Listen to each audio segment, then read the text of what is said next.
In the forgotten corners of ancient worlds, beneath mountains that have not crumbled for millennia and within caverns warmed by fire that never dies, live the dragons. Not beasts, not mere creatures, but elemental forces, each shaped by time, desire, and power.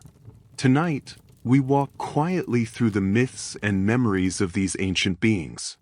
From tyrants cloaked in flame to silent ghosts of shadow, each dragon we meet carries more than fire or ice. They carry stories, philosophies, and warnings for those who dare to wake them. You'll hear of the red dragons, who rule with cruelty and flame, of the gold, who balance wisdom with might, the green, who twist forests and minds alike, the blue, who make deserts their kingdoms and thunder their song, the silver, the kindest, and sometimes the loneliest, the shadow, who dwell in other realms entirely, and of course, those who defied death itself, the Dracoliches.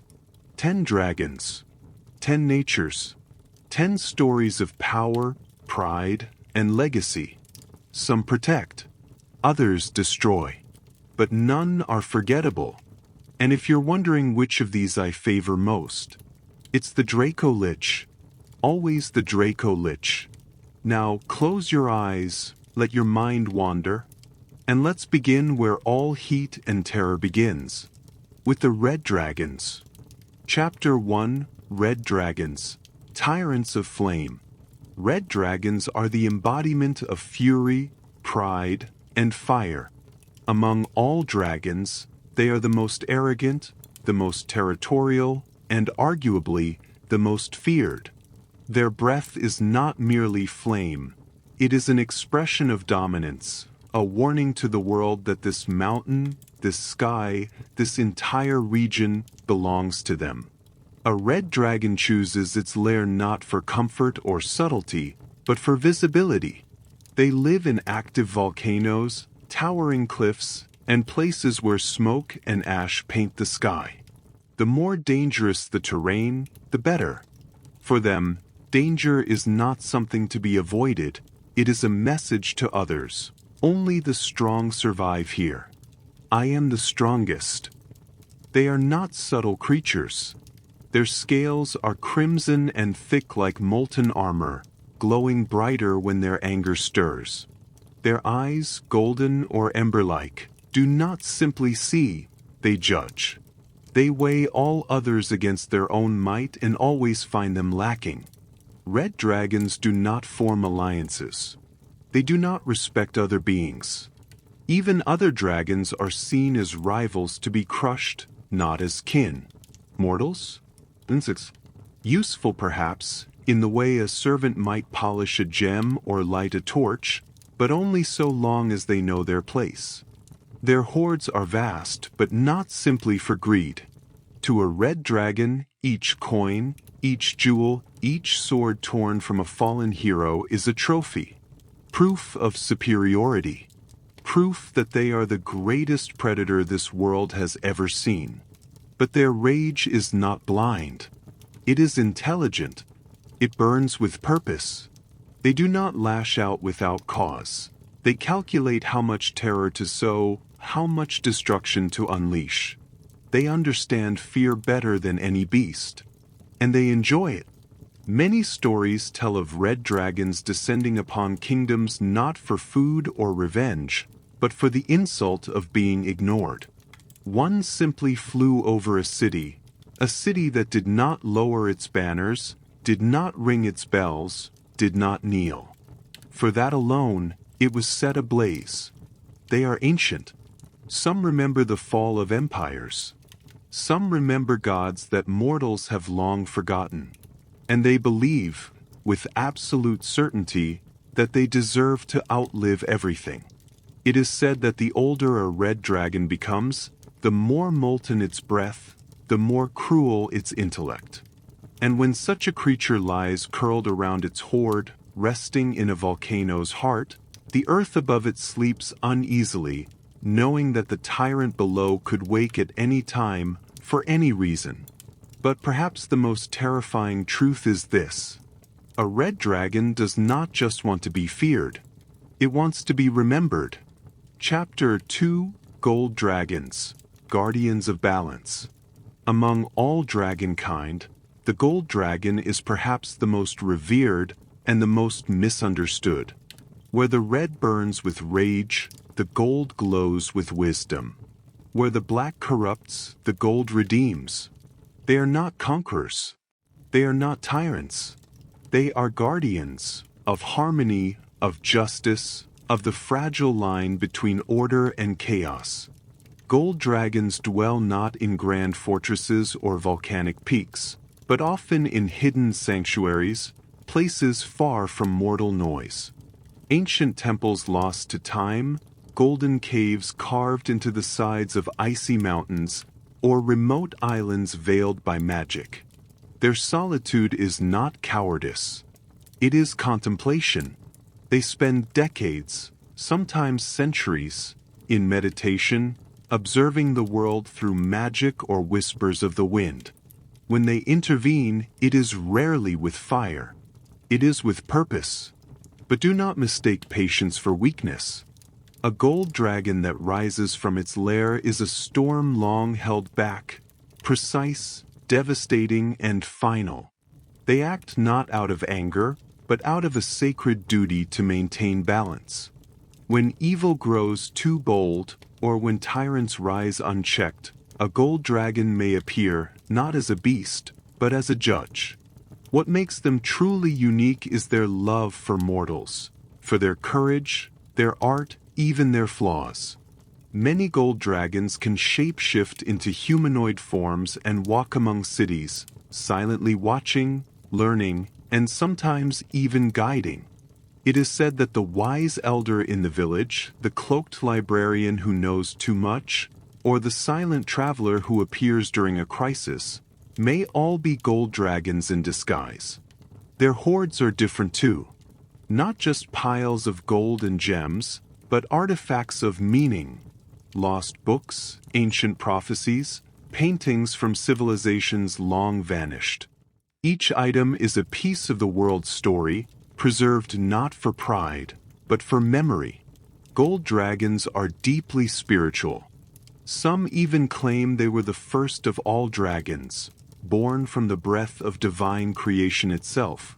Whether true or not, they carry themselves as if every action ripples across history and treat each choice as sacred. But they are not perfect. Their wisdom can turn to pride. Their sense of justice can become obsession. And their patience, when tested for too long, can shatter, releasing not a guardian, but a wrath that even gods might fear. To meet a gold dragon is to meet a being that sees you not as you are, but as you could be, better, braver, nobler. And to disappoint one is to feel that potential crumble in its gaze.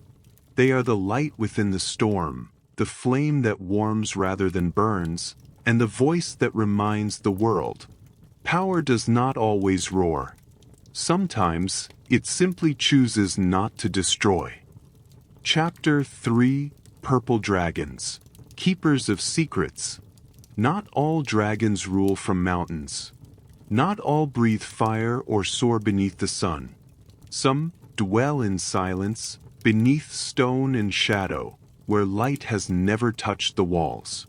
These are the purple dragons, also known as deep dragons, and they are the watchers of secrets long buried. Their scales shimmer like bruised amethyst, their eyes glow dimly with knowledge not meant for mortal minds. To see one in the Underdark is rare, and often fatal. Not because they are needlessly cruel, but because what they guard is too ancient, too powerful, or too dangerous to allow witnesses. Purple dragons are solitary, more so than any other kind. They are not greedy in the traditional sense. Their hoards often contain knowledge, not gold, scrolls in forgotten languages, shattered artifacts that whisper curses, bones that once belonged to gods no longer worshipped. They speak rarely, but when they do, their voices echo, not with volume, but with weight. A single word from a deep dragon can twist a mind, reveal a memory long repressed, or unravel a lie you've told yourself your whole life. Unlike their chromatic cousins, purple dragons are not ruled by pride or conquest. They are curators, collectors, and sometimes prophets. Their magic is strange and subtle. It does not bend flame or storm, but rather mind and soul. Illusions, whispers, dreams that linger too long. Some say they were born when the gods looked away from the world, that the silence left behind became sentient and scaled. Others believe they were once mortal, transformed by secrets so deep that they no longer belonged to flesh and blood. Whatever the truth, they do not share it. They detest chaos, but not for moral reasons. They fear what might awaken if too much noise reaches the deep. To them, knowledge is not a gift. It is a burden, a weapon, and mortals are far too careless with both. If a purple dragon approaches you and does not destroy you, it may be because you carry something they want or something they fear. Their bargains are never direct.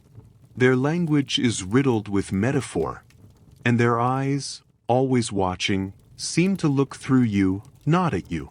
It is said that if you follow the echoes in the deepest caves, you may find one of their temples, a structure made not by hands, but by memory itself. Stone that remembers being alive. Murals that shift when you're not looking. Statues that whisper answers you didn't want. They are not evil, but they are not kind. To meet a purple dragon is to face the question, do you truly want to know? Because once they tell you, you will never unknow it. Chapter 4, Black Dragons, Rot and Ruin. In the still, humid air of a dying swamp, where trees lean like old men and the water tastes of rusted iron, something ancient waits beneath the surface. Its wings are folded like decay itself, and its breath leaves nothing but rot in its wake. This is the realm of the black dragon, the cruelest of all dragonkind. They do not conquer with fire or storm. They corrode. They erode. Time is their ally, not their enemy. What others build, they destroy. What others love, they tarnish. And they enjoy it. Black dragons are not loud. They are not brash. They are patient, and their patience is a twisted thing, not born from wisdom, but from spite. They revel in watching hope fade, brick by brick, leaf by leaf. They dwell in ruins not to remember the past, but to mock it. Their lairs are sunken temples, half-buried keeps, and overgrown altars once raised to gods who no longer listen. They choose places where beauty once thrived, and make it suffer. Their hoards are grotesque, often filled not with gleaming treasure, but with trophies of despair, rusted crowns, cracked mirrors, skeletal remains of fallen heroes. Each item whispers a story of pride broken, of kingdoms brought low. And that is what the black dragon collects: defeat. Their eyes glow like lanterns in mist, sharp and unblinking. Their voices drip with venom, each word a challenge, each sentence a trap. To them, mercy is weakness, and kindness a lie told by those too afraid to rule. But black dragons are not mad. They are not monsters thrashing in confusion. They are intelligent, articulate, and strategic. They destroy because they understand how fragile life is, and how satisfying it is to twist the knife. They are also deeply territorial. A single splash in their swamp, a whisper where silence should reign, can provoke a fury so precise, so cruel, that the invader will wish they had never been born. Some say black dragons were once guardians of life, twisted by betrayal. Others say they were always this way, that the world needs creatures to remind it what lies beneath civility. Either way, they do not hide what they are. They are decay given wings. contempt made flesh. If a black dragon speaks to you, it is not to parley. It is to show you how far you've fallen without even noticing. How easily your dreams rot, like wood in the rain.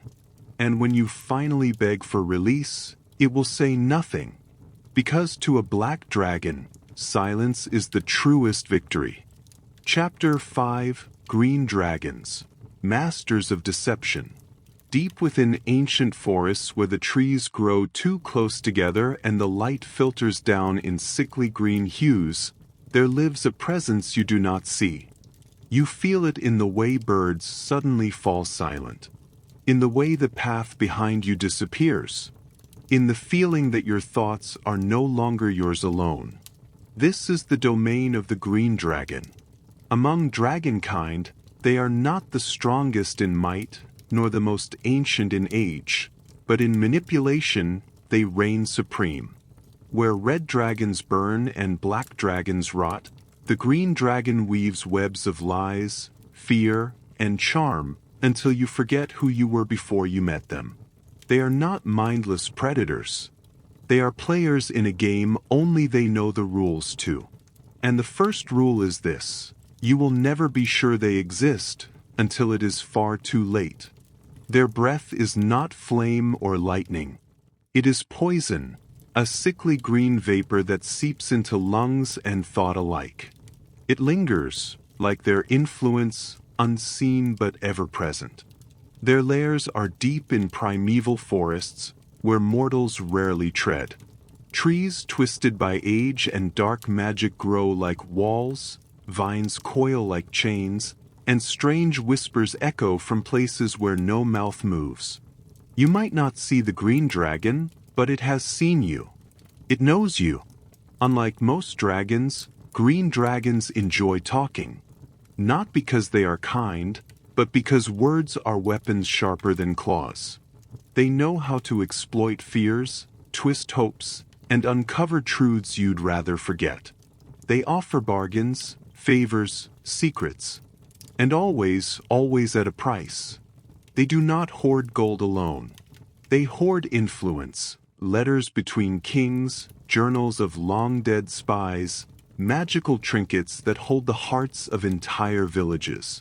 They collect leverage, because to a green dragon, power is not in what you hold, but in what others fear you might reveal. Many green dragons disguise themselves as druids, sages, or charming strangers. They infiltrate courts, cults, and covens alike. And they do not need armies. They only need time. Time to poison trust, to fan the flames of doubt, to become the voice that others begin to trust more than their own. Some mortals even worship them, not as gods, but as kings of secrets, as providers of hidden truths, forbidden knowledge, and cruel wisdom. And for those willing to betray everything, a green dragon may offer its protection. But there is no loyalty in their heart, no mercy, only the thrill of control. To stand before a green dragon is not to face a monster. It is to face yourself through a mirror cracked just enough to show you what you've always feared might be true. And if you turn away, you may still hear its voice, smiling, because it already won. Chapter 6: Blue Dragons, Lords of the Desert Storms. The desert is a place of extremes, blistering heat, freezing nights, and endless silence. But when the sky turns dark and thunder rolls across the dunes, that silence is broken and something ancient awakens beneath the sand. This is the realm of the blue dragon, the storm bearer, the desert tyrant, the lightning in the bones of the world. Unlike their cousins who rule forests or mountains, blue dragons claim wastelands as their kingdom. Endless dunes, dry canyons, scorched cliffs. To most, this is a place of death. But to a blue dragon, it is a canvas. Every gust of wind a breath of dominion, every crack of thunder a proclamation of power. Their scales shimmer like polished sapphire, reflecting the sun like shards of sky. They are beautiful, dangerously so, and they know it. Blue dragons are tacticians. They are not ruled by fury nor chaos. Every movement, every strike, every word is calculated. They are proud, yes, but not reckless. Their pride is built on control. Of terrain, of weather, of mind. Their breath is lightning, not just electricity, but divine judgment wrapped in sound and flame. It doesn't merely kill. It announces. When a blue dragon strikes, it wants the world to hear it. Their lairs are often beneath the sand, hidden inside hollowed cliffs or ancient ruins buried by time. From below, they listen.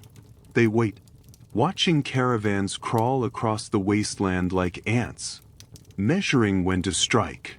Their hoards are often practical, enchanted tools, weapons of great precision, maps etched into dragon bone, but also trophies, broken blades of rival dragons, banners of cities buried beneath dunes.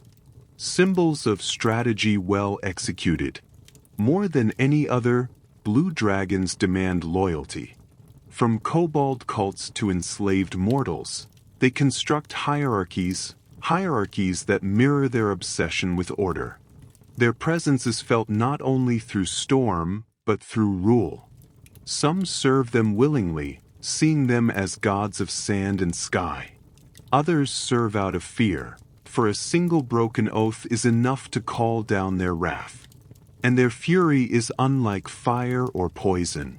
It is clean, focused, absolute. Blue dragons have long memories and longer grudges. They rarely forgive, and never forget. But they also respect strength, not just brute force, but wit, endurance, defiance. To impress a blue dragon is to gain a powerful, if dangerous, ally.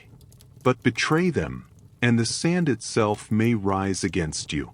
To encounter a blue dragon is to be judged, to be measured, and to feel the weight of the sky pressing down, asking one question: will you stand when the storm arrives? Chapter 7, White Dragons. Cold Instinct. Far to the north, where the sun forgets to rise and the wind slices like glass, lies a world untouched by warmth. Here, in the deepest frost, among glaciers as old as the world itself, dwells a creature that does not speak, because it has no need to. This is the realm of the White Dragon. It is the smallest of the true dragons, the least cunning, the most primal. And yet, it endures, long after others have burned, starved, or fallen to hubris. Because where others scheme, the White Dragon survives. And that in the end is enough. Its scales shimmer like broken ice, its breath freezes flesh and spirit alike.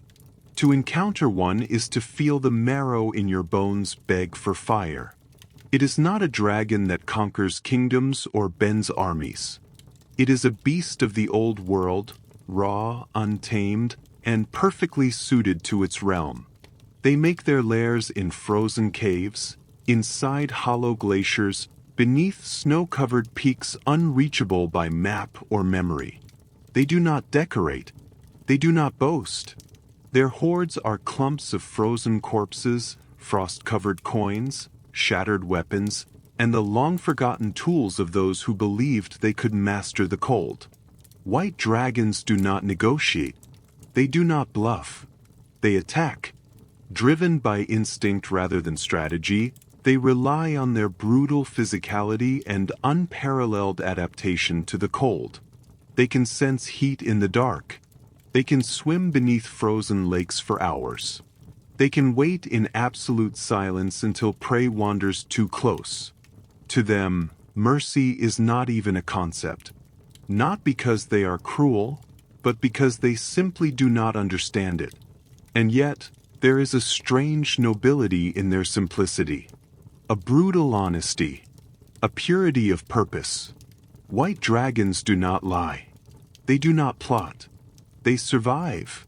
and survival is, in its own way, the truest kind of power.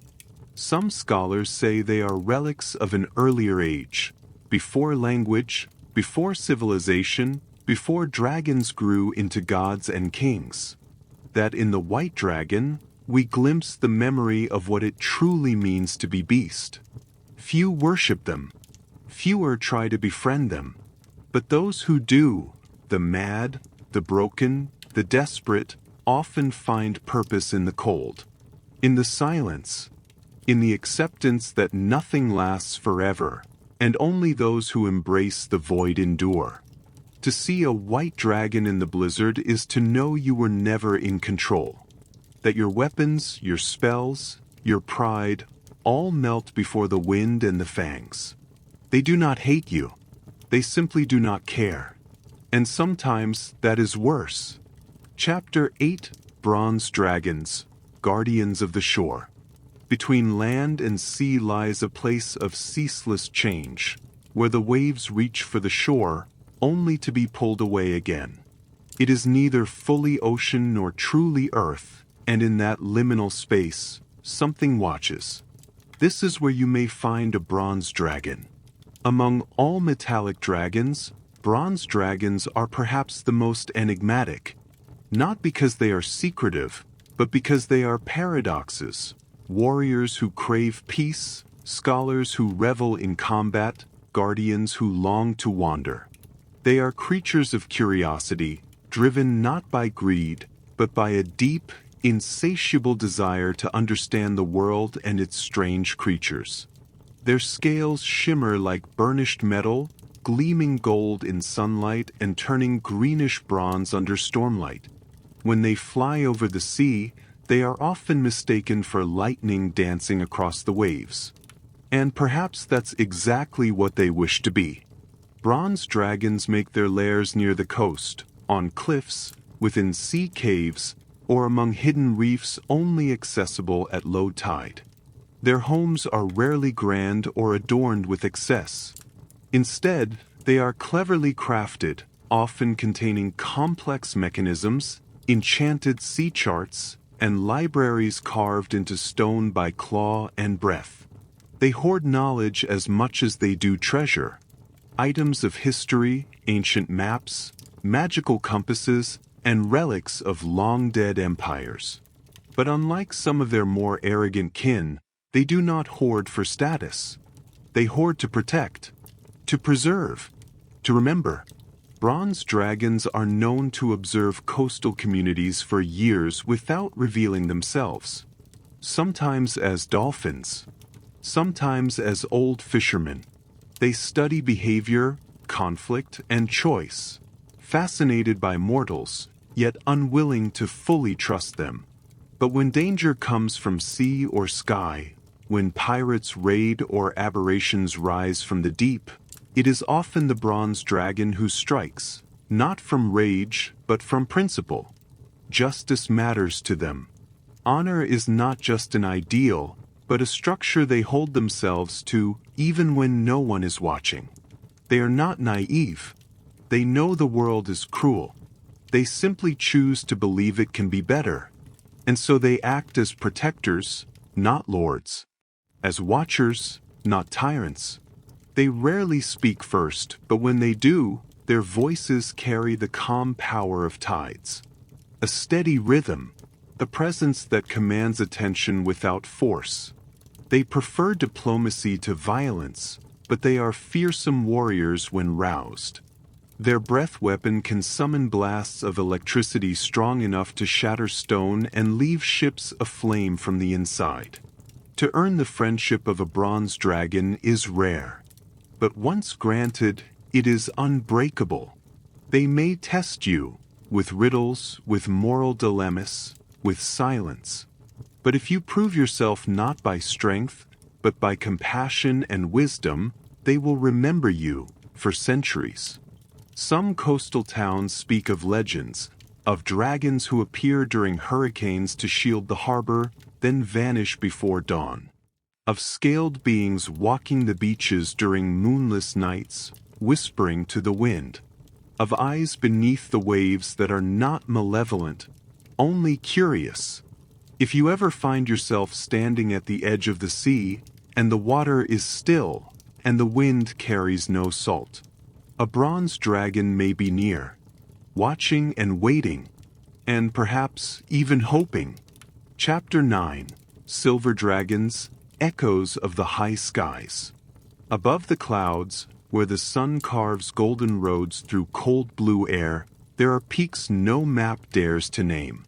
And on those lonely ridgelines, where the air is thin and time seems to slow, one might catch a glimpse of something vast, graceful, and ancient. The silver dragon is not a ruler, nor a tyrant, nor a beast of fear. It is a memory of nobility, a dream of better days, given wings and breath. Among all dragonkind, silver dragons are the most beloved by mortals, and yet the most misunderstood. They are not tame nor safe. Their kindness is real, but it is not soft. It is forged in patience, duty, and the burden of compassion. Their scales shimmer like morning frost. In flight, they resemble falling snow, slow, silent, mesmerizing. Many mortals tell stories of being rescued from avalanches or blizzards by winged shapes they barely remember. And always, the savior vanishes before thanks can be given. Silver dragons make their lairs on mountaintops and high plateaus, not for defense, but for solitude. They do not hoard gold in glittering piles, but rather memories, relics of noble causes, broken weapons of fallen heroes, scrolls of wisdom nearly lost.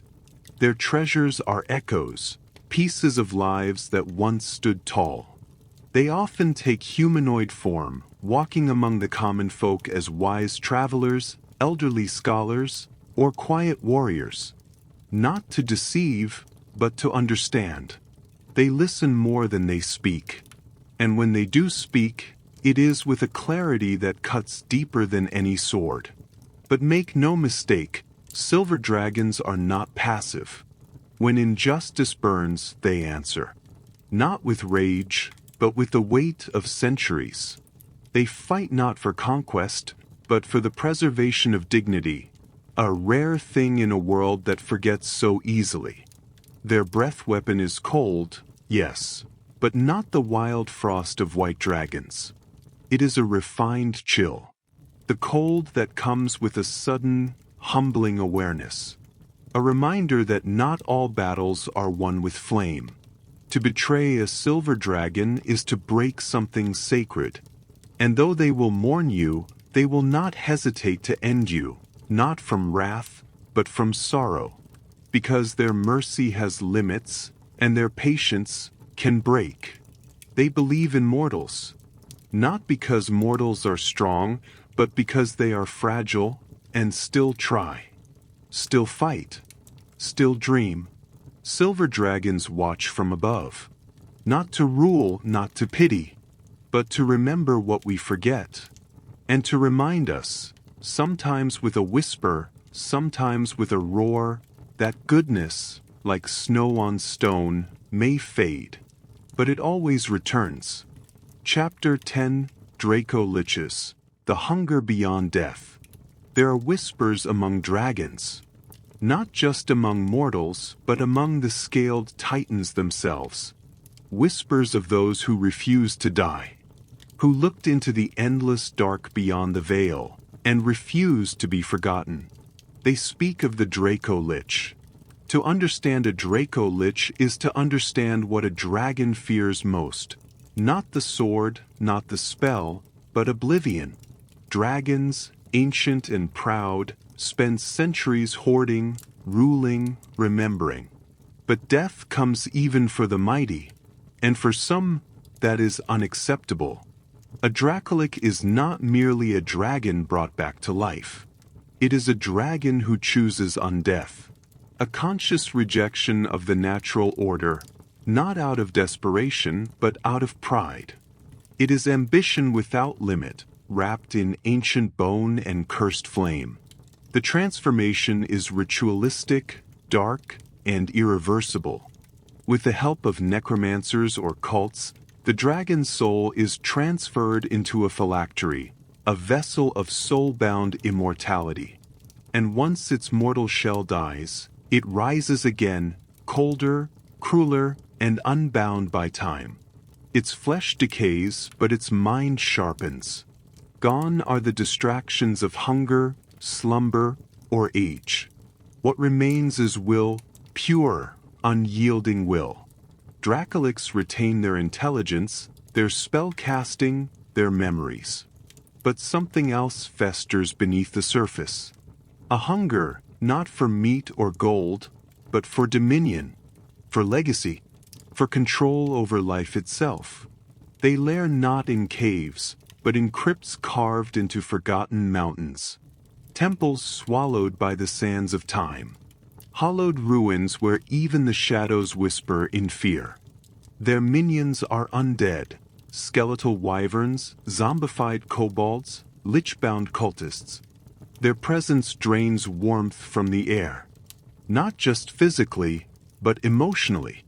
Hope wilts in their presence. But what makes a Dracolich so terrifying is not its power, but its patience. It can wait a century to destroy a kingdom. Watch an empire rot from within. Seed lies, bend fate, and then strike when the last heir kneels before it willingly.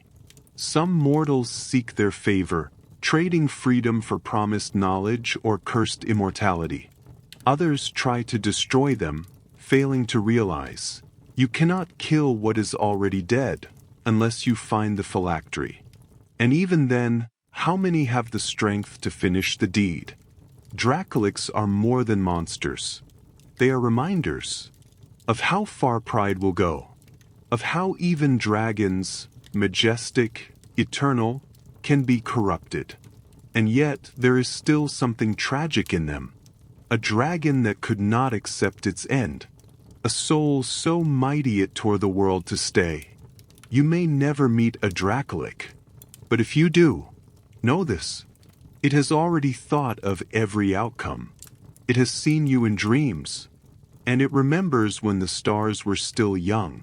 You to it are not prey. You are dust in motion.